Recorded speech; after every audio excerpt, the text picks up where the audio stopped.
Hello everyone, মিষ্টি ইংলিশে আপনাদেরকে স্বাগতম। আজকে আমরা বাস্তবভাবে জানবো টেন্সের 4টা ভাগ। আমরা কিন্তু আজকে বইয়ের ভাষায় না জেনে নিজেদের বাস্তবভাবে জেনে নেব। তাহলে আমাদের ইনডিফিনিট টেন্সে কি আসতেছে, মানে সাধারণ কাজ। সাধারণ কাজই ইনডিফিনিট টেন্সের মধ্যে পড়ে, যা বর্তমানে হোক, অতীতে হোক বা ভবিষ্যতে। আবার কন্টিনিউয়াস কি চলমান, চলমান, বর্তমান, অতীত তিনটাতে সেম। তাহলে পারফেক্টটা কি? কমপ্লিট কাজ। কমপ্লিট কাজ তিনটা টেন্সের মধ্যে কমপ্লিট কাজ। তারপর আসতেছে আমাদের সর্বশেষ কি? পারফেক্ট কন্টিনিউয়াস কাজ। এটা হচ্ছে পারফেক্ট কন্টিনিউয়াস হচ্ছে মানে চলমান, দীর্ঘ সময় ধরে চলছিল, চলবে বা চলতে থাকবে।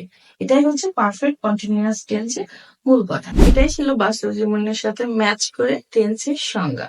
এরকম ভিডিও পেতে মিষ্টি ইংলিশের সাথেই থাকুন এবং আমাদের চ্যানেলটা সাবস্ক্রাইব করে রাখুন।